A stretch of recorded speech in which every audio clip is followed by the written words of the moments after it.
Hola, ¿qué tal? Muy buenas noches. Bienvenidos a una emisión más de Mesa Cuadrada. El campo es un sector estratégico para nuestro país. Da alimento a toda la población y de él dependen directamente 7 millones de mexicanos. Sin embargo, vive en la marginación y la pobreza desde hace mucho tiempo. Por eso, la reforma del campo es una prioridad del gobierno federal y se perfila como el próximo gran debate nacional. Para hablar de ella, me acompaña en esta mesa Pepe Ureña. Pepe, ¿cómo estás? Buenas noches. Bienvenido. En esta ocasión tengo el gusto de estar con Gustavo Rentería, periodista y colaborador de Noticieros de México al Día y Televisión Educativa. Gustavo. Querido Javier, buenas noches al auditorio. Un saludo a Verónica y un abrazo fuerte a mi amigo Luis Carlos Ugalde. Desde aquí los saludamos también. Y también tenemos como principal invitado a Enrique Martínez y Martínez, secretario de Agricultura, Ganadería, Desarrollo Rural, Pesca y Alimentación. Bienvenido y buenas noches, Enrique. Gracias por venir. Gracias, Javier. Buenas noches. Antes de iniciar el análisis sobre la reforma en el campo, lo invito a que vea la nota que hemos preparado sobre este tema. Quiero reiterar ante ustedes mi compromiso de impulsar en 2014 una profunda reforma del campo, que lo ponga al día y que lo haga más competitivo. La reforma del campo está en marcha. Impulsada por el gobierno federal, busca que el agro nacional sea más justo, productivo, rentable y sustentable. Para ello, contempla la simplificación de leyes y reglamentos para desburocratizar al sector, reordenamiento de los mercados, balance de oferta y demanda, precios justos y comercio internacional, crédito a tasas accesibles, así como el impulso de la productividad del minifundio y de un sistema nacional de agroparques. También considera alianzas entre el gobierno con la iniciativa privada, con apoyos direccionados y la reactivación de la producción de fertilizantes. Para integrar la reforma del campo, entre el 7 de mayo y el 23 de julio se llevaron a cabo en todo el país 47 foros en los que se presentaron 8,000 propuestas, que enriquecerán la iniciativa que será enviada por el Ejecutivo al Congreso. Estos foros han sido muy útiles para poder sacar las directrices de esta gran reforma para la transformación del campo. Pero la reforma también ha generado resistencias de algunas organizaciones campesinas, con quienes el gobierno federal instaló una mesa de negociación. Según datos oficiales, México es el 13º productor de alimentos en el mundo y cuenta con tierras fértiles y amplios litorales para producirlos. Si queremos un México moderno y exitoso, es indispensable un campo igualmente moderno y exitoso. Muy bien, pues Enrique, para comenzar a tratar el tema, pues, recientemente fueron promulgadas ya las distintas reformas secundarias en materia energética y me parece que como entrada a un tema tan importante como es el campo, ¿qué repercusiones previsiblemente tendrán positivas estas reformas sobre un área tan importante como es el campo mexicano? Bueno, sin duda, la reforma estructural en materia energética traerá al país una serie de beneficios a todos los ciudadanos y el sector agroalimentario no queda fuera. Tiene desde el punto de vista directo, pues reducción en costos para hacerlo más competitivo, en tarifas, etcétera, que se vendrán dando con el tiempo. Hay quien piensa que en el momento de la aprobación de la reforma al día siguiente van a bajar los recibos de la luz y de los combustibles. Eso no es posible. Pero sí que es una medida histórica que nos va a llevar directo a ser más competitivos y a tener mejores elementos. Pero ¿en qué le beneficia directamente a los hombres y mujeres que habitan el campo? Uno, la producción de fertilizantes. No podemos tener un campo competitivo si no producimos los fertilizantes, sobre todo los nitrogenados, los comerciales, el amoníaco y la urea que provienen del gas. Hoy, más que nunca, pareciese que fue una coincidencia que nos pone de relieve la trascendencia de esta reforma. Nosotros importamos la mayor parte de la urea de Ucrania, que se produce en base al gas de aquel país, pues resulta que ahora los rusos con su problema les han eliminado el suministro de gas, por lo tanto ya no se va a producir la urea de Ucrania, que es con la que nos abastecíamos anteriormente. Entonces, esto nos va a llevar directamente a esta posibilidad. Ya estuvimos el secretario de Energía, el director de Pemex en la planta de Coatzacoalcos y está en este momento reactivándose ya su funcionamiento para que en el 2015 podamos producir fertilizantes nitrogenados. Pero algo que estuvo mucho en la controversia, el hecho de la famosa ocupación temporal o los qué beneficios tendrán los ejidatarios, comuneros, pequeños y grandes propietarios, ganaderos, agricultores, de tener un yacimiento en su tierra. Bueno, pues hay un beneficio directo, como decimos en el campo, bueno, de la lima un gajo. Así sucede en todos los otros países, en Estados Unidos no menos. Bueno, si hay un ganadero que encuentran abajo de su rancho una gas o petróleo, pues son partícipes en un porcentaje del ingreso y van junto con ello. Yo creo que esto es fundamental y que nos va a ayudar mucho a los ejidatarios y pequeños propietarios del campo. Sí, sobre todo porque en las agendas nacionales se encuentran, por ejemplo, en el mismo rubro de interés de los gobiernos, el agua, la producción de alimentos y los energéticos, justamente porque es un círculo productivo fundamental para los países. En ese sentido, Gustavo. Bueno, yo quisiera, si me lo permites, Javier, señor secretario, saludo con afecto a mi querido Pepe Ureña, yo quisiera recordar lo que le sucedió a un alto funcionario de la industria automotriz japonesa después de concluir una gira por el sureste mexicano. Le preguntan mis colegas reporteros, ¿qué opina de la visita a nuestro país? Iban a establecer, me indican los colegas que cubrieron la nota, iban a establecer una nueva planta en aquella zona para llevar automóviles a Centroamérica. Y dijo una frase que a mí me dejó marcado, señor secretario. Dijo, me quedo encantado de su gente, de la comida, de los paisajes, pero creo que no tendré vida para poder entender cómo hay tanta pobreza encima de tanta riqueza. Y creo yo que esa frase, insisto que me dejó marcado, representa lo que está pasando en el campo mexicano. Yo quisiera que el señor secretario Martínez y Martínez nos dijera qué opina de esa reflexión, que por cierto fue 8 columnas de un periódico en el sureste mexicano. ¿Cómo es posible que en este país, con este clima, con tierras fértiles, con mano especializada, muy chambeadora, exista tanta pobreza? Bueno, ese es uno de los grandes retos que tenemos todos los mexicanos, y lo primero que debemos hacer es reconocer que hemos fallado, que han pasado muchas administraciones, vamos a hablar de lustros para no hablar de sexenios, pero años han pasado y el campo mexicano sigue sin productividad. Se pensó que cuando México iba a entrar al GATT íbamos a ser más productivos, y después no, cuando entremos al TLC, porque vamos a ser socios de los países más avanzados del mundo, Estados Unidos y Canadá, y nos quedamos igual. La productividad siguió alrededor de los 50,000 pesos anuales.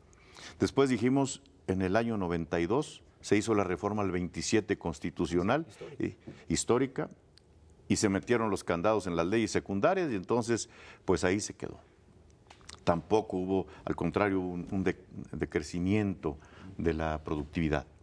Y luego se desmanteló toda la infraestructura, la CONASUPO, los almacenes nacionales de depósito, Fertimex, Productora Nacional de Semilla, todo lo desmantelaron. Porque así vamos a ser privados y privatizando todo vamos a mejorar la productividad. Pues sigue igual y peor. En el caso concreto del sur-sureste, ¿cuántos programas? Que si la marcha hacia el sur, que si el plan Puebla-Panamá, y esa riqueza enorme que tenemos en nuestra geografía del sur-sureste, peninsular, es maravillosa y no se ha aprovechado. Hoy estamos ya dando un viraje con la instrucción del presidente Peña Nieto y ahí están los resultados. Porque luego en la política es muy fácil decir las cosas, pero lo importante son los resultados, que efectivamente se vea en los hechos que hay un cambio. Y esto lo podemos acreditar cómo se han ido mejorando los indicadores, cómo ya en este primer cuatrimestre vamos avanzando con un crecimiento importante en el Producto Interno Bruto del sector. Estamos creciendo al 5.1%, que es el sector más dinámico de la economía del país. Por primera vez en muchos años tenemos un superávit en nuestra balanza comercial. Es decir, exportamos más de lo que importamos. Cuando traemos un promedio de un déficit crónico de 5,000 millones de dólares, ahora ya el primer cuatrimestre vamos bien. Enrique, si me permites, vamos a ir a nuestro primer corte. Estamos analizando el campo mexicano y regresamos con Pepe Ureña.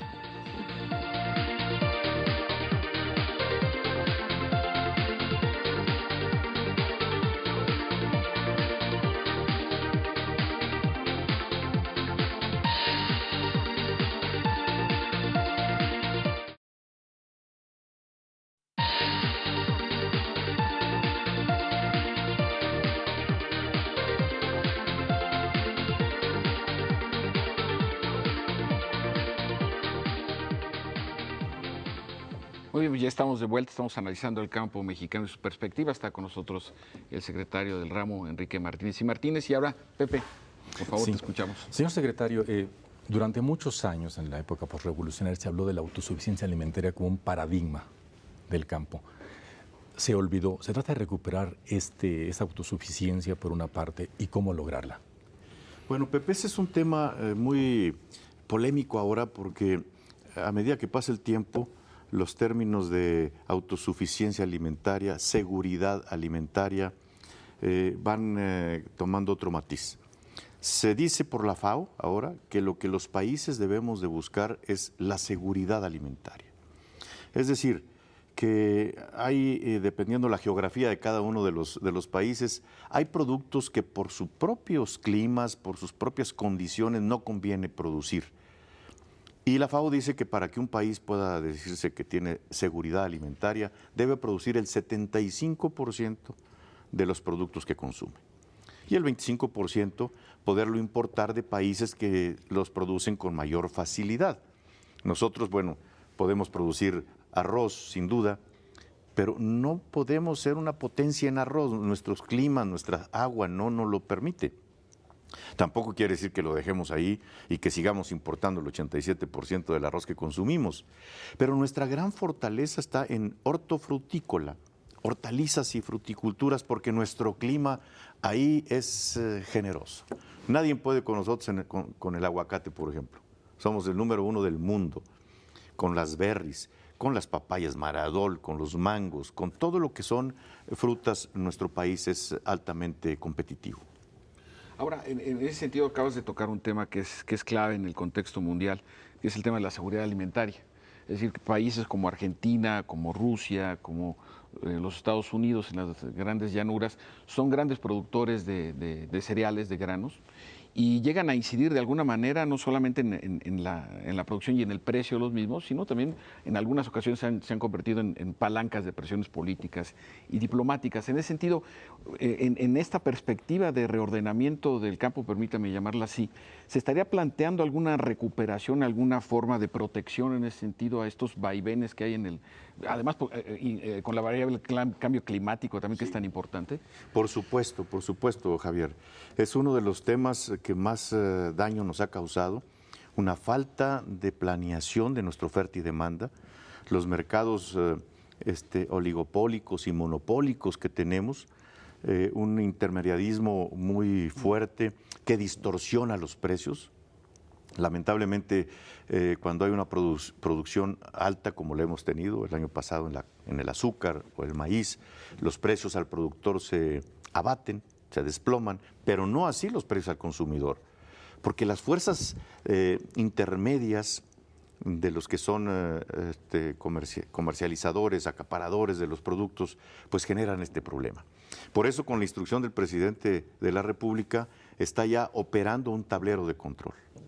Ese tablero de control es donde tenemos una ecuación con toda claridad: cuál es nuestro inventario inicial de maíz blanco, por ejemplo, cuál es nuestra producción estimada en el ciclo primavera-verano, cuál es el consumo nacional y cuál es nuestro inventario final, para saber si nos va a faltar maíz, si nos va a sobrar, y oportunamente tomar las medidas de políticas públicas a tiempo que nos permitan evitar esos vaivenes y esas distorsiones de mercado. Que llegan a afectar mucho nuestro mercado interno. Gustavo. Gracias, Javier. Señor secretario, pareciera que la solución, y por ahí tiene que pasar, por ahí tiene que transitar la reforma del campo iniciada por el presidente Peña Nieto, sería la organización de los productores. En México recordamos prácticamente en todos los niveles socioeconómicos la historia del cangrejo. Cuando alguien triunfa, el de abajo le jala la pata al de arriba.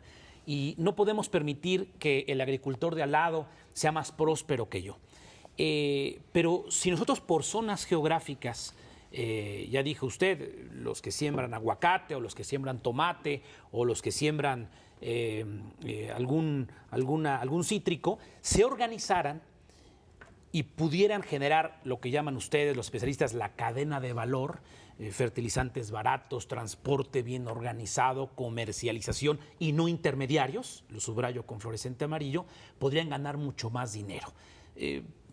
¿Está establecido en este tablero de control desde Los Pinos y desde su oficina para que esto suceda prácticamente rápido en México? Ese es el objetivo y ya en este momento prácticamente Gustavo está operando.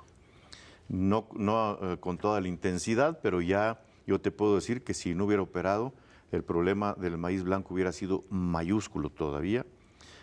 Tuvimos que hacer una reconversión productiva porque íbamos a tener maíz blanco sobrado y esto pues nos iba a afectar el precio a los productores. Claro.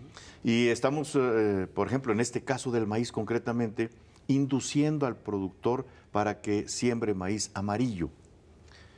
Que bueno, cuando no se está muy cerca de este tema especializado, pues no se sabe, pero el maíz amarillo es de uso pecuario y lo importamos en casi 9 millones de toneladas de maíz amarillo. Entonces nos falta amarillo y nos sobra blanco. Entonces estamos haciendo esa acción de política pública de hacer reconversión del maíz blanco por el amarillo en el caso de México. Y así en cada uno de los productos. Este tablero de control tiene 10 productos que son maíz, frijol, sorgo, trigo, azúcar, pollo, leche, huevo, carne de puerco y carne de res. Son los 10 artículos más sensibles a la canasta de los mexicanos y son los que en la instrucción del presidente Peña Nieto los tenemos ya con esta lupa para meterlos al control. Muy interesante porque esto demuestra en muy buena parte pues este mapeo, ¿no?, que se puede tener por cada lo que es la vocación geoeconómica de cada territorio. Está del diagnóstico, ¿no? Ya está el diagnóstico. ¿Para dónde empezar? Claro. Sí. Oiga, yo insisto, ¿cuáles son los ejes de esa reforma? ¿Qué es lo que va a proponer usted en la iniciativa? Sí, en primera instancia. Y luego, la segunda, ¿cómo cambiar la mentalidad del campesino? Porque yo recuerdo desde 80 se emitió aquella ley de fomento agropecuario en tiempos de José López Portillo y quedó muerta, no trascendió. ¿Cómo cambiar la actitud del campesino? ¿Cuáles son los ejes, Pepe, fundamentales? La instrucción del presidente de la República fue muy clara y ustedes la vimos hace un momento en el video que presentaron de arranque. La instrucción es hacer los cambios que requiere el sector, incluso le llamamos sinergia para la transformación del campo, porque no forzosamente todos son reformas a las leyes. Hay una parte importante, sobre todo encaminada, lo que es reforma legal, al marco legal, encaminada a desburocratizar el sector. Es una cosa terrible lo que tenemos, yo lo he reconocido abiertamente y tenemos que combatir esa burocracia que inhibe los apoyos a los productores. Pero otra línea, la otra vertiente importante, son los cambios en las políticas públicas. Y esas no van al Congreso, esas son acciones del Ejecutivo directamente. Me dirán, ¿como cuál? Pues como la transformación de la banca, la financiera rural, ahora en financiera nacional agroalimentaria, en donde queremos que sea una verdadera banca de fomento, una banca de desarrollo. Yo les decía, una institución pública que presta 5, 8 o 10 puntos arriba que la banca comercial, nadie la usa. Pues no es una banca de desarrollo, no nos engañemos. Pues ya ahora las acciones que estamos tomando en el gobierno permitirán que Financiera Nacional de Desarrollo Agropecuario pueda prestar a un dígito. Ya el presidente en breve podrá decir esas cantidades con precisión, las tasas, con menos garantía o sin garantía, para que puedan accesar los pequeños y medianos productores. Entonces, estas son acciones directas. La tecnificación del riego, esa pues no necesitamos ir a la ley, son acciones directas que el presidente ha instruido y que vamos avanzando y que nos permite tener grandes cambios. Estamos dejando atrás el asistencialismo por los incentivos a la productividad. Lo que antes se daba como un subsidio, ahora se da como un incentivo para que mejores tu productividad. Aquí está el mismo recurso, lo que se llamaba Procampo, ahora se llama Proagroproductivo. Antes se daba sin condición, ahora aquí está, pero pues compra una semilla mejorada, métele algo de fertilizante a la siembra, compra una rastra para que mejores algo que este recurso tan importante, que llega entre Proagro y Progan a ser cercano a los 20,000 millones, pues no sea nada más un subsidio asistencialista que arraigue más la pobreza, sino que sea el incentivo detonador de la productividad, ¿verdad? Todo esto implica esta sinergia para la transformación del campo. Muy bien, pues vamos a ir a nuestro tercer y último corte y regresamos con el tema de la reforma del campo mexicano.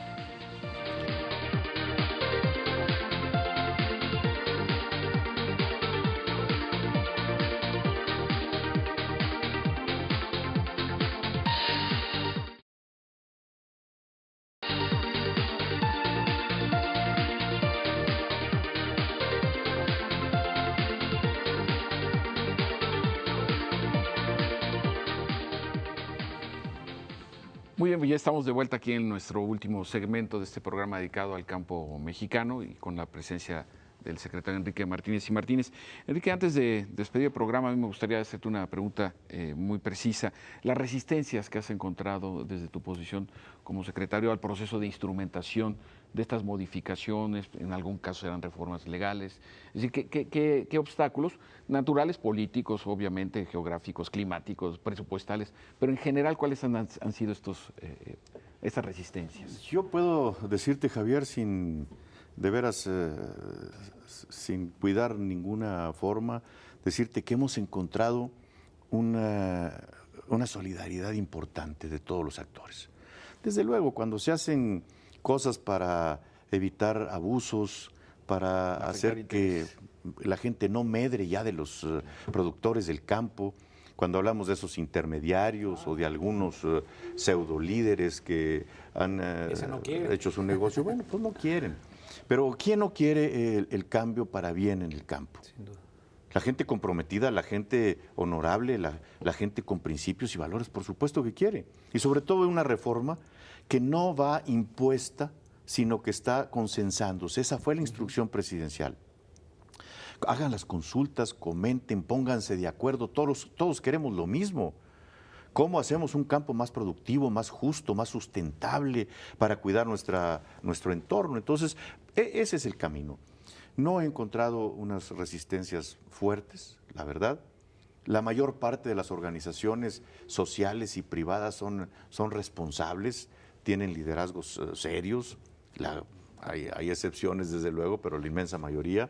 Los coyotes en medio, pues andan aullando y andan ladrando por ahí. Bueno, pues ahí sí quedarán siempre, pero la obligación nuestra es hacer una acción de política pública que de veras dé un viraje en los números, en los hechos, a las condiciones del campo mexicano. Gustavo, tu pregunta y conclusiones. Con mucho gusto. Bueno, yo en primer lugar coincido con Gerardo Sánchez, día de la CNC, hoy senador de la República, guanajuatense, que estamos ante la posibilidad de que por fin se haga esta revolución pacífica al campo mexicano. Y yo quisiera, señor secretario, a manera de conclusión, que le dijera a nuestro amplio auditorio si esta reforma, si este tránsito hacia el campo moderno pasa por la capacitación. Es decir, la gente más empobrecida está en nuestro campo y no únicamente no tiene la maquinaria, sino no tiene la tecnología para hacerlo. ¿Pasa por esto la escuela del campo? Has tocado un punto fundamental. Esta acción contundente, tanto de reformas a las leyes como a las políticas públicas del Ejecutivo, llevan un alto contenido de capacitación, lo que llamamos en el campo extensionismo agrícola, pero con una nueva visión. El extensionismo tradicional es aquel que acompaña al pequeño productor para que produzca más, que produzca con más eficiencia. Y ahora estamos impulsando lo que llamamos el extensionismo holístico. Es decir, no tan solo lo capacites de cómo producir mejor, sino capacítalo desde qué producir. Claro. Para que pueda tener precios en el mercado, para que de acuerdo al tablero de control nuevo estemos produciendo lo que demanda el mercado y no vayamos a tener un... No produzcas maíz, nadie te lo va a comprar, hay mucho, por ejemplo, o vas a hacer que el producto se desplome su precio. Claro. Pero también, ¿qué vamos a hacer después de la cosecha? Todo el tema de postproducción que no le hemos entrado. El almacenamiento que cuesta un dineral, ¿no? Almacenamiento, sistemas de frío. Todo esto que nuestros extensionistas vayan y capaciten también en lo que es desde qué producir hasta cómo comercializar con éxito. Muy bien. Pepe, por favor. Sí. Pregunta y conclusión. Disculpen este papel tiránico, pero... Pues, me queda de otro. Es el tiempo. Así es. Oiga, no tenemos, no hemos dado en la mesa una estadística del campo. ¿Cuál es realmente, cómo están las condiciones de pobreza, con el salarios, el ingreso? Usted mencionaba un ingreso promedio de 50,000 pesos anuales, pero creo que en muchos lados no alcanzaría ni la 10ª parte en algunas regiones, sobre todo en áreas que son desérticas, ¿no? Pues ahí no alcanzaría.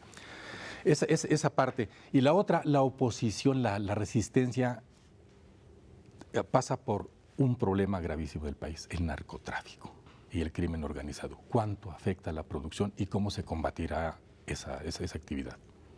Bueno, lo primero, de números, Pepe, pues hay todos los que dispongamos, desde esa crónica parálisis de los 50,000 pesos que vienen desde la década de los 80s, hasta decirte que el 77% de las propiedades o de la posición parcelaria de México es parcelas menores de 5 hectáreas. Es decir, el minifundio sigue teniendo un papel preponderante y nuestro reto es cómo hacer que ese minifundio siga manteniendo sus derechos sociales, que eso nunca ha estado en riesgo, ni mucho menos, pero cómo los hacemos para hacer áreas compactas, cómo hacemos para que ese minifundio pueda producir. Estamos direccionando con mayor inteligencia para que la pobreza en el campo, ustedes han visto con el entusiasmo y la fuerza, la contundencia que el gobierno de la República va con la cruzada contra el hambre. Pero la cruzada contra el hambre no se entiende si no es produciendo alimentos. Y ese cambio del asistencialismo a la productividad lo hacemos en todos los programas de esos municipios que están en la cruzada contra el hambre, para que la gente no tan solo reciba un pescado, sino se le enseñe a pescar y que vayamos desarraigando la miseria y la pobreza estructuralmente desde su base. Entonces hay mucho que platicar, pero sé que ya estamos en contra del tiempo. Decirte que lo otro, el tema de la inseguridad en el campo, por supuesto que nos ha afectado. Por supuesto que muchos de los que tenemos rancho, pues ya no lo atendemos con la misma intensidad que lo hacíamos antes, porque ir es un riesgo, y si mandas al hijo, ha sido un riesgo, sobre todo en algunos estados en donde en los últimos años se ha visto esa proliferación de las bandas organizadas del crimen. Sin embargo, yo quiero decirte que lo percibo entre los productores del campo. Ha habido una sustancial mejoría en estos últimos meses. No quiero decir que todo esté bien, ni mucho menos, ni que se haya acabado el problema, pero indicadores que nos dicen que vamos en la ruta correcta, en el camino adecuado, para volver a tener tranquilidad en el campo y que los productores podamos ir a nuestros ranchos ganaderos, agrícolas, frutícolas, a seguir produciendo, que nuestros hijos vayan. De por sí ya es un reto. Ese es otro de los problemas que tenemos en el campo, un desarraigo del campo. La gente está migrando a las ciudades. A muy pocos les gusta quedarse a trabajar. La modernidad llama, secretario. La modernidad, claro. A quedarse a trabajar en el sol, en el aire, en el viento, en el frío, en la intemperie, pues no es fácil.